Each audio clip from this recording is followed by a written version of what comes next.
Baik, di sini saya akan melanjutkan penjelasan materi mengenai yakni Foundation of Guidance and Counseling, yakni landasan-landasan pada bimbingan konseling. Seperti kita ketahui, yakni landasan ialah tumpuan pijakan yang menjadi pondasi dasar dalam pembentukan ide. Nah, dalam pembentukan ide tersebut, di sini terdapat beberapa pertanyaan. Yang pertama, what is the psychological basis of counseling guidance? Yang berarti, apakah maksud dari landasan psikologi dalam bimbingan konseling? Yang kedua, yakni what is the sociocultural basis of counseling guidance? Nah, apakah yang dimaksud dengan landasan sosial budaya dalam bimbingan konseling? Yang ketiga, what is the religion basis of counseling guidance? Yaitu, apakah yang dimaksud dengan landasan agama pada bimbingan konseling? Yang selanjutnya ialah what is the educational basis of counseling guidance? Yang berarti, apakah maksud dari landasan pendidikan pada bimbingan konseling? Dan yang terakhir, what is the technology foundation of counseling guidance? Yang berarti, apakah maksud dari landasan ilmu pengetahuan dan teknologi pada bimbingan konseling? Nah, di sini terdapat peta konsep mengenai Foundation of Guidance and Counseling, yakni landasan-landasan pada bimbingan konseling. Yang pertama ada psikologi atau landasan psikologi. Selanjutnya ada sosiokultural atau landasan sosial budaya. Dan selanjutnya ada religion atau landasan agama. Dan selanjutnya ada educational atau landasan pendidikan. Lalu yang terakhir ada teknologi foundation atau perkembangan ilmu pengetahuan dan teknologi.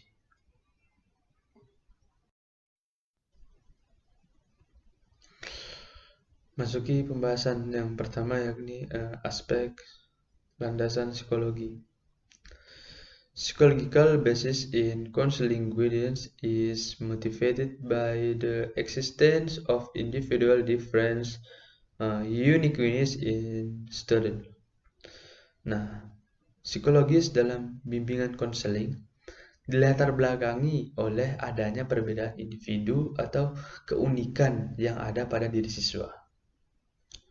In fact, no two people, even twins, are exactly alike in aspect of their personality, both physically and psychologically.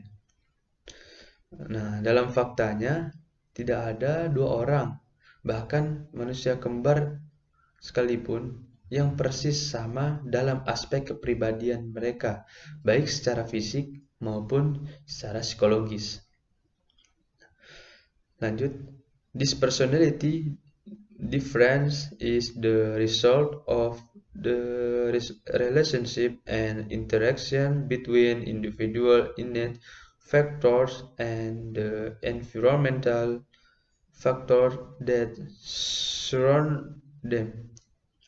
Nah, perbedaan kepribadian ini merupakan hasil dari hubungan dan interaksi antara faktor bawaan individu dengan faktor lingkungan yang melingkupinya.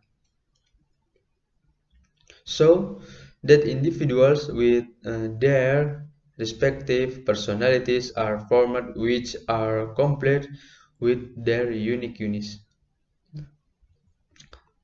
Dengan begitu, sehingga terbentuk individu dengan kepribadiannya masing-masing yang lengkap dengan keunikannya.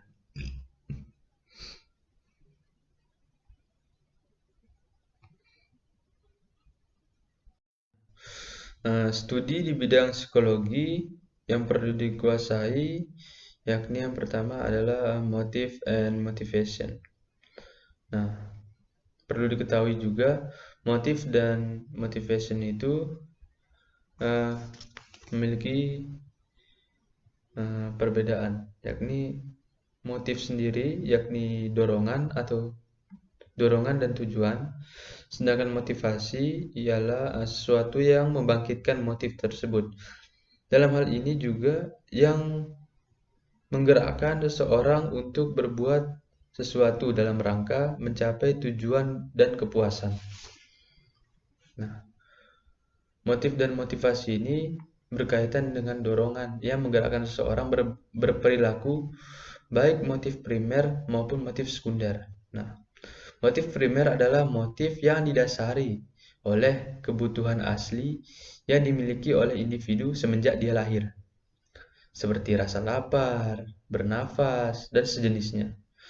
Sedangkan motif sekunder adalah motif yang terbentuk dari hasil belajar seperti rekreasi, memperoleh pengetahuan atau keterampilan tertentu, dan sejenisnya. Selanjutnya, motif-motif tersebut diaktifkan dan digerakkan baik dari dalam diri individu maupun dari luar individu. Nah, menjadi bentuk perilaku yang nantinya tersebut menjadi bentuk perilaku instrumental atau aktivitas tertentu yang mengarah pada suatu tujuan. Nah, oleh karena itu, pelaksana layanan bimbingan dan konseling diwajibkan dapat memahami motif dan motivasi seseorang. Nah, memasuki pembahasan yang selanjutnya yakni basic nature and environment, yang berarti pembawaan dan lingkungan. Nah, pembawaan dan lingkungan ini berkenaan dengan faktor-faktor yang membentuk dan mempengaruhi perilaku individu. Pembawaan itu sendiri yaitu segala sesuatu yang dibawa sejak lahir dan merupakan hasil dari keturunan yang mencakup aspek psikofisik seperti struktur otot, warna kulit, golongan darah, bakat, kecerdasan, atau ciri-ciri kepribadian tertentu. Nah, pembawaan pada dasarnya bersifat potensial yang perlu dikembangkan.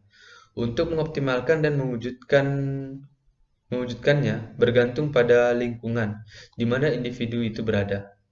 Nah, adapun Schopenhauer dengan aliran nativismenya, beliau mengatakan bahwa manusia sangat dipengaruhi oleh faktor bawaan atau hereditas.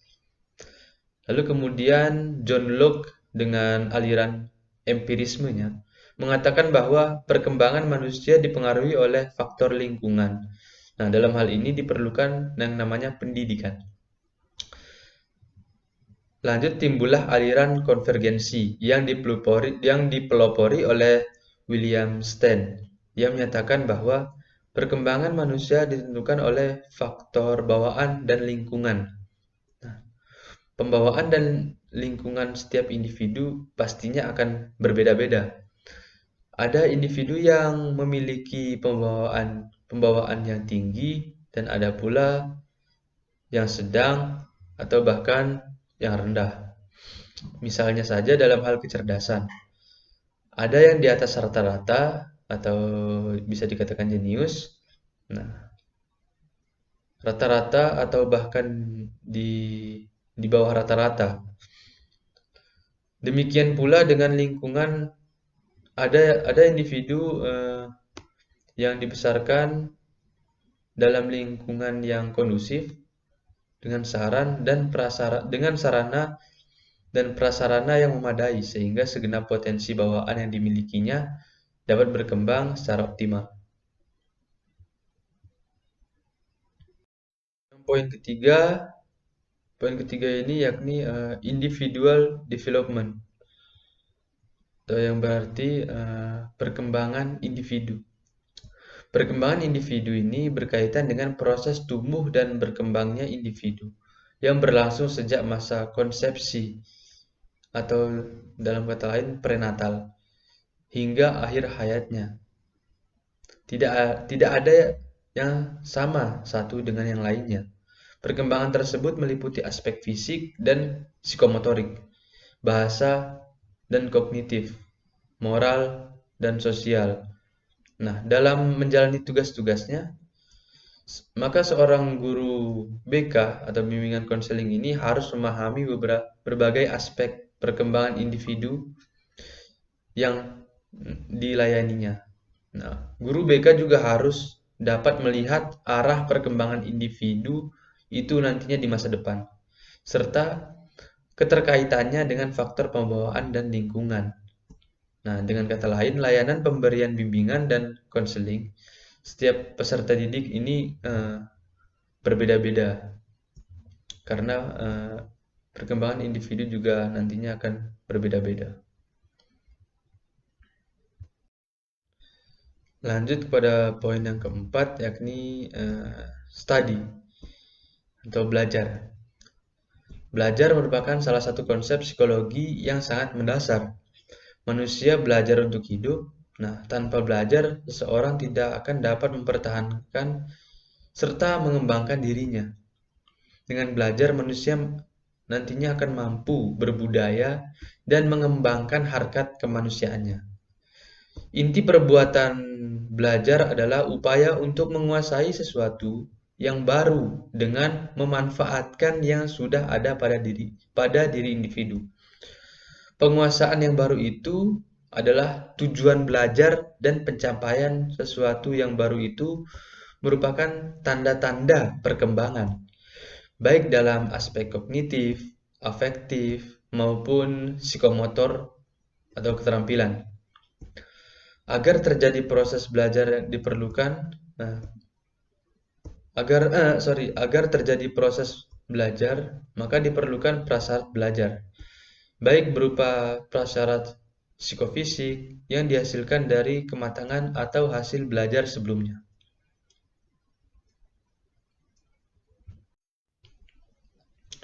Poin yang kelima ialah personality. Nah, dalam hal ini yakni meliputi kepribadian. Kepribadian adalah sifat dan tingkah laku khas seseorang yang membedakannya dengan orang lain. Nah, integrasi karakteristik dari struktur-struktur pola tingkah laku, minat, pendirian, kemampuan, dan potensi yang dimiliki seseorang. Segala sesuatu mengenai diri seseorang sebagaimana diketahui oleh orang lain. Kepribadian yang sudah matang akhirnya menjadi karakteristik atau kepribadian yang bersumber dari bakat, kemampuan, sifat yang secara konsisten diperagakan oleh seseorang, termasuk pola perilaku, sifat fisik, dan ciri kepribadian lainnya. Menurut Syarkawi, kepribadian adalah ciri atau karakteristik atau gaya atau sifat khas dari diri seseorang yang bersumber dari bentukan-bentukan yang diterima dari lingkungan. Misalnya, keluarga pada masa kecil dan juga bawaan seorang sejak lahir.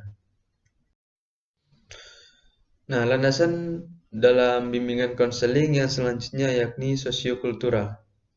Nah, sociocultural foundation is a foundation that can provide understanding to counselors about the social and cultural dimension as factors that influence individual behavior. An individual is basically a product of the sociocultural environment in which he lives. Nah, jadi landasan sosial budaya merupakan landasan yang dapat memberikan pemahaman kepada konselor tentang dimensi kesosialan dan dimensi kebudayaan sebagai faktor yang mempengaruhi terhadap perilaku individu. Nah, seorang individu pada dasarnya merupakan produk lingkungan sosial budaya di mana ia hidup. Sejak lahirnya, ia sudah dididik dan dibelajarkan untuk mengembangkan pola-pola perilaku sejalan dengan tuntutan sosial budaya yang ada di sekitarnya. Kegagalan dalam memenuhi tuntutan sosial budaya dapat mengakibatkan tersingkir dari lingkungannya.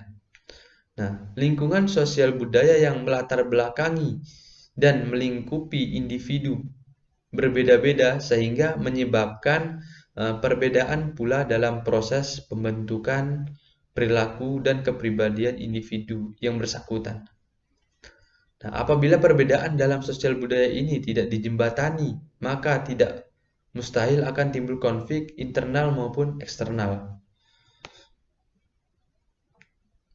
Nah, kebutuhan akan bimbingan konseling timbul karena adanya masalah-masalah yang dihadapi oleh individu yang terlibat dalam kehidupan masyarakat. Semakin rumit struktur masyarakat dan keadaannya semakin banyak dan rumit pula lah masalah yang dapat dihadapi oleh individu yang terdapat dalam masyarakat itu.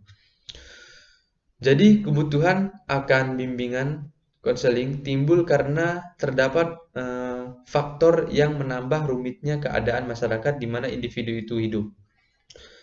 Nah, di antara faktor-faktor tersebut terbagi dalam 7 faktor ya. Yang pertama ialah family constellation change atau perubahan konstelasi keluarga. Nah, dalam hal ini ketidakberfungsian keluarga yang melahirkan dampak negatif bagi perkembangan moralitas anak. Perubahan pola kerja keluarga, renggangnya hubungan orang tua dengan anak, kurangnya perhatian dan kesempatan untuk membimbing anak, serta berbagai stres, konflik, dan frustasi para orang tua maupun anak. Bagi keluarga yang mengalami disfungsional tersebut, seringkali dihadapkan kepada kebuntuan dan kesulitan mencari jalan keluar atau pemecahan masalah yang dihadapinya. Nah, sehingga apabila tidak segera mendapat bantuan dari luar, maka masalah yang dihadapinya akan semakin parah.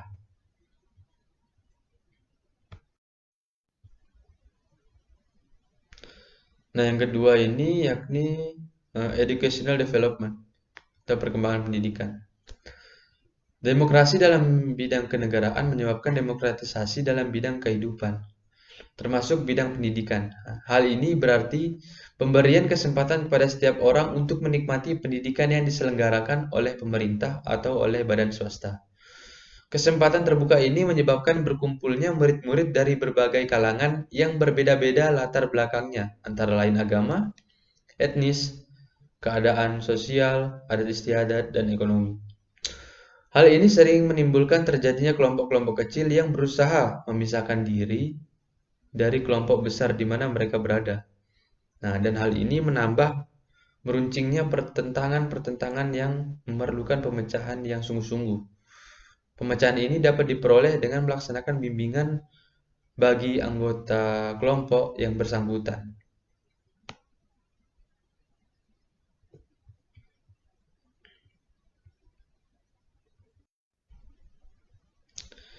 Lanjut poin yang ketiga yakni working world atau dunia kerja.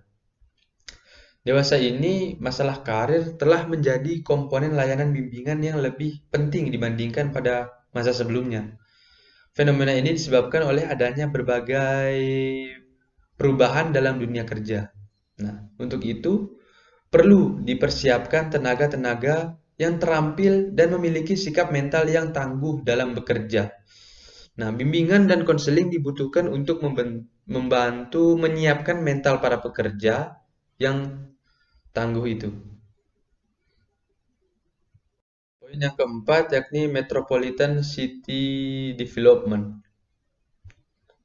yang berarti perkembangan kota metropolitan. Nah, perkembangan masyarakat telah mengubah pola kehidupan masyarakat terutama di bagian kota-kota besar yang tahap perkembangannya lebih tinggi dan sangat cepat. Pola kehidupan telah banyak berubah. Nah, kehidupan kolektif menjadi semakin tipis, telah berubah menjadi kehidupan yang lebih bersifat individualistik. Hubungan antar warga semakin renggang, sibuk dengan urusan masing-masing. Nah, perhatian dan penghargaan hal-hal yang bersifat material atau kebendaan menjadi semakin besar. Oleh karena itu, nilai-nilai kebendaan semakin menonjol dan semakin menjadi ukuran.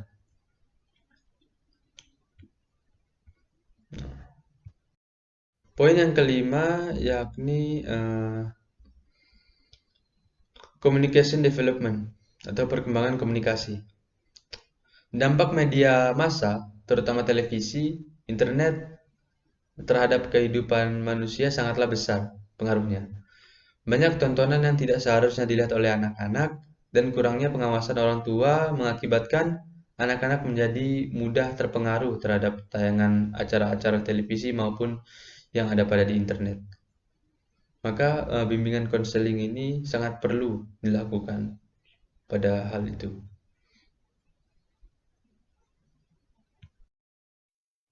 Nah, poin yang keenam ini yaitu seksisme dan rasisme.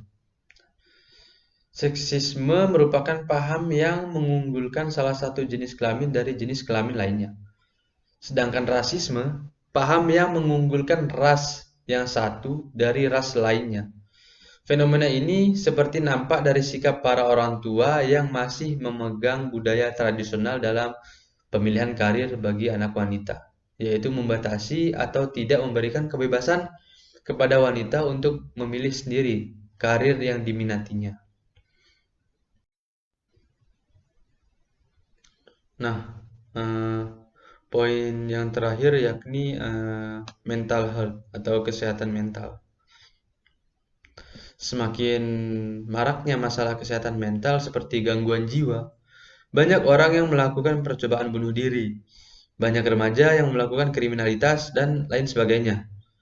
Menyikapi masalah tersebut, maka sekolah, lembaga pendidikan lainnya dituntut untuk menyelenggarakan program layanan bimbingan dan konseling dalam upaya mengembangkan mental yang sehat dan mencegah serta menyembuhkan mental yang tidak sehat.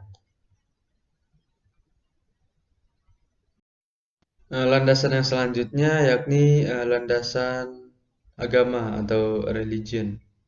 Nah, religion is an important factor as a way of life for humans and has provided guidance about various aspects of life, including healthy mental development or development as a guide to live for human in achieving a healthy mentality. Jadi agama itu merupakan faktor yang penting sebagai pedoman hidup bagi manusia.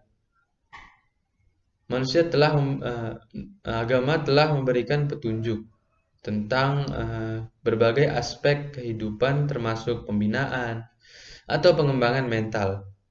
Dalam hal ini rohani yang sehat. Nah, sebagai petunjuk hidup bagi manusia dalam mencapai mentalnya yang sehat, agama menurut Samsu Yusuf berfungsi sebagai berikut. Yang pertama ialah keeping fitrah atau memelihara fitrah. Manusia dilahirkan dalam keadaan fitrah atau suci. Namun manusia mempunyai hawa nafsu. Dalam hal ini yakni naluri atau dorongan untuk memenuhi kebutuhan atau keinginan. Agar manusia dapat mengendalikan hawa nafsunya dan terhindar dari godaan setan yang sehingga dirinya tetap suci, maka manusia harus beragama atau bertakwa. Apabila manusia telah bertakwa kepada Tuhan, berarti ia telah memelihara fitrahnya. Dan ini juga berarti dia termasuk orang yang akan memperoleh rahmat Allah. Poin selanjutnya yakni keeping the soul atau memelihara jiwa.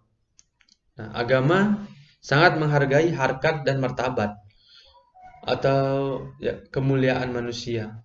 Nah, dalam hal memelihara kemuliaan jiwa jiwa manusia. Agama mengharamkan atau melarang manusia melakukan penganiayaan, penyiksaan, atau pembunuhan baik terhadap dirinya sendiri maupun orang lain. Pembahasan yang selanjutnya yakni poin memelihara akal atau keeping your mind. Allah telah memberikan karunia kepada manusia, yakni berupa akal. Dengan akalnya inilah manusia memiliki kemampuan untuk membedakan yang baik dan yang buruk, atau memahami dan menerima nilai-nilai agama, dan mengembangkan ilmu dan teknologi atau mengembangkan kebudayaan. Melalui kemampuannya inilah manusia dapat berkembang menjadi makhluk yang berbudaya atau beradab. Karena pentingnya peran akal ini, maka agama memberi petunjuk kepada manusia untuk mengembangkan dan memeliharanya, yaitu hendaknya manusia mensyukuri nikmat akal itu dengan cara memanfaatkannya secara optimal mungkin untuk berpikir, belajar, atau mencari ilmu, dan menjauhkan diri dari perbuatan yang merusak akal seperti minum minuman keras, menggunakan obat-obat terlarang, menggunakan narkotika, dan hal-hal lain yang merusak keberfungsian akal yang sehat.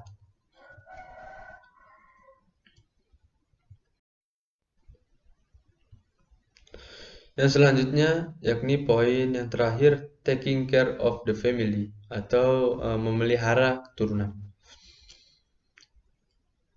Nah, agama mengajarkan kepada manusia tentang cara memelihara keturunan atau sistem regenerasi yang suci. Aturan atau norma agama untuk memelihara keturunan itu adalah dengan cara pernikahan. Pernikahan merupakan upacara agama yang sakral yang wajib ditempuh oleh sepasang pria dan wanita sebelum melakukan hubungan biologis sebagai suami istri. Pernikahan ini bertujuan untuk mewujudkan keluarga yang sakinah, mawaddah warahmah. Ya. Adapun menurut Zakiyah Derajat, salah satu peranan agama adalah sebagai terapi atau penyembuhan bagi gangguan kejiwaan. Pengalaman agama dalam kehidupan sehari-hari dapat membentengi manusia dari kejatuhan kepada gangguan jiwa dan dapat mengembalikan kesehatan jiwa bagi orang yang gelisah. Semakin dekat seseorang kepada Tuhan, maka semakin banyak ibadahnya. Maka akan semakin tentramlah jiwanya, serta semakin mampu menghadapi kekecewaan dan kesukaran-kesukaran dalam hidup.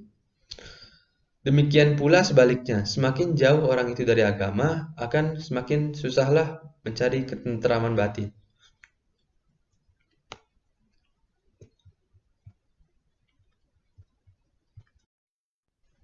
Memasuki landasan yang selanjutnya, yakni landasan pendidikan atau pedagogikal. Nah, pedagogy is a science that discusses education, namely the science of children's education. So, pedagogy tries to explain the ins and outs of children's education. Pedagogy is a theory of children's education. Nah, education will be reviewed as the basis for guidance and counseling from three aspects, namely education as an effort to develop human being, and guidance is form of educational activity. Education as the core of the guidance and counseling process, and future education as the core goal of guidance and counseling service. Nah, pedagogi merupakan ilmu yang membahas mengenai pendidikan, yaitu ilmu pendidikan anak. Jadi pedagogi mencoba menjelaskan tentang seluk-beluk pendidikan anak. Pedagogi merupakan teori pendidikan anak. Nah, pedagogi sebagai ilmu sangat dibutuhkan oleh guru, khususnya guru taman kanak-kanak dan guru sekolah dasar. karena mereka akan berhadapan dengan anak yang belum dewasa. Tugas guru bukan hanya mengajar untuk menyampaikan atau mentransformasikan pengetahuan kepada para anak di sekolah, melainkan guru mengemban tugas untuk mengembangkan kepribadian anak didiknya secara terpadu. Guru mengembangkan sikap mental anak, mengembangkan hati nurani atau kata hati anak, sehingga anak akan sensitif terhadap masalah-masalah kemanusiaan, harkat derajat manusia, dan menghargai sesama manusia. Begitu juga guru harus mengembangkan keterampilan anak, keterampilan hidup di masyarakat, sehingga ia mampu menghadapi segala permasalahan hidupnya.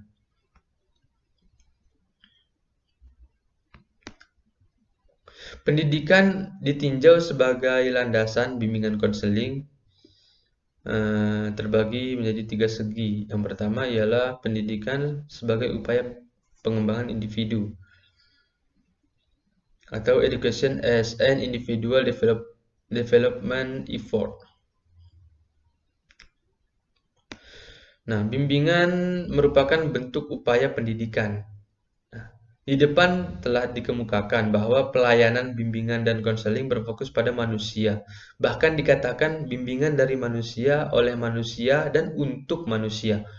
Manusia yang dimaksud di sini adalah manusia yang berkembang, yang terus-menerus berusaha mewujudkan keempat dimensi kemanusiaannya, menjadi manusia seutuhnya. Wahana paling utama untuk terjadinya proses dan tercapainya tujuan perkembangan itu tidak lain adalah pendidikan.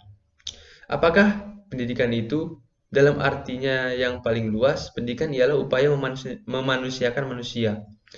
Seorang bayi manusia hanya akan dapat menjadi manusia sesuai dengan tuntutan budaya sebagaimana telah dikemukakan pada bagian terdahulu, hanya melalui pendidikan. Tanpa pendidikan, bayi manusia yang telah lahir itu tidak akan mampu memperkembangkan dimensi keindividualannya, kesosialannya, kesusilaannya, dan keberagamannya. Ia akan menjadi manusia alam, bukan manusia budaya yang hidup bersama dengan manusia-manusia lainnya dalam tata budaya tertentu.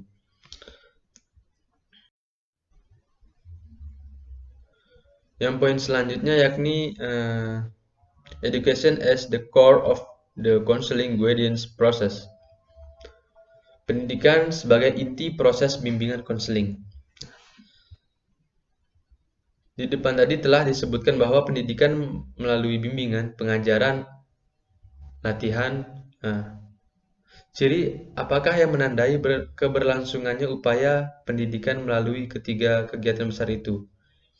Ciri pokoknya ada dua, yaitu peserta didik yang terlibat di dalamnya menjalani proses belajar, dan kegiatan tersebut bersifat normatif.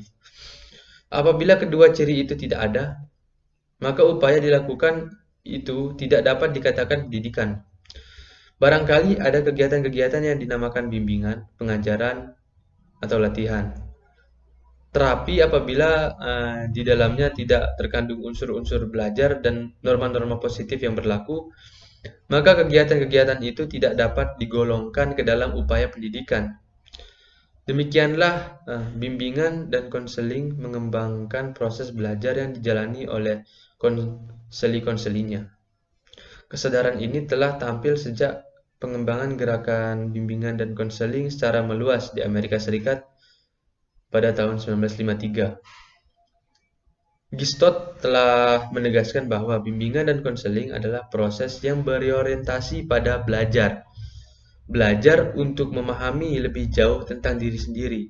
Belajar untuk mengembangkan dan menerapkan secara efektif berbagai pemahaman.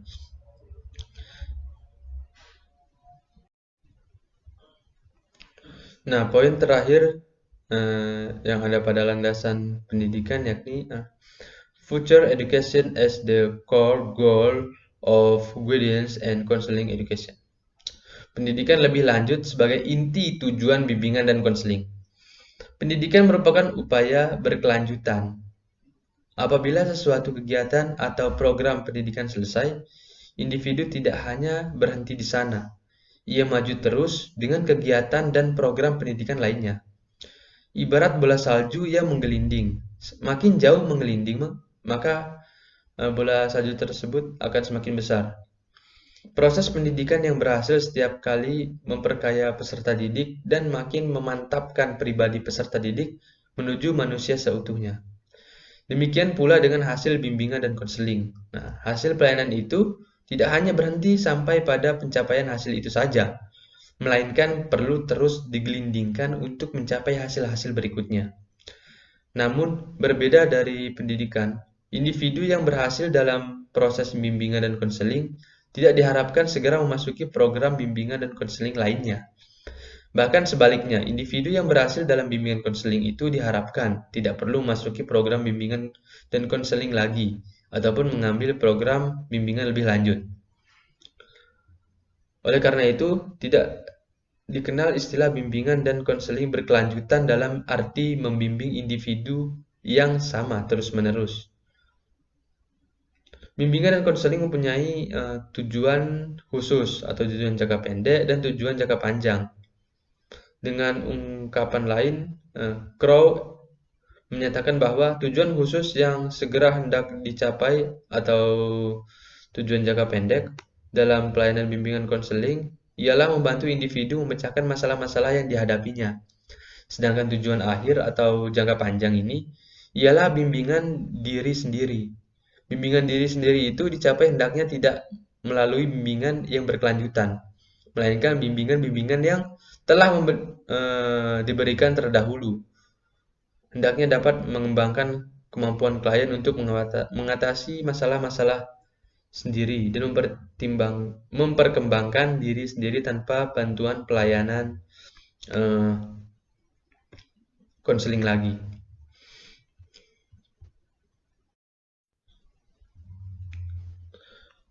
Nah, masuki landasan bimbingan konseling yang terakhir, yakni landasan ilmu pengetahuan dan teknologi. Technology Foundation. In this era, science, information, and technology are developing very rapidly. Therefore, guidance and counseling is needed so that individuals can know the positive and negative impact of this development. Nah, saat ini perkembangan ilmu pengetahuan dan teknologi sangatlah pesat. Oleh karenanya, diperlukan bimbingan dan konseling agar individu mengetahui dampak positif dan negatif dari perkembangan tersebut. Dampak positif lebih kepada penerapan dan kegunaan ilmu pengetahuan dan teknologi pada dunia bimbingan konseling.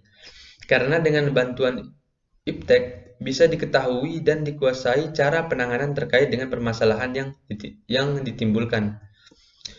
Perkembangan di bidang iptek menuntut kesiapan dan adaptif konselor untuk pelayanan bimbingan konseling melalui iptek.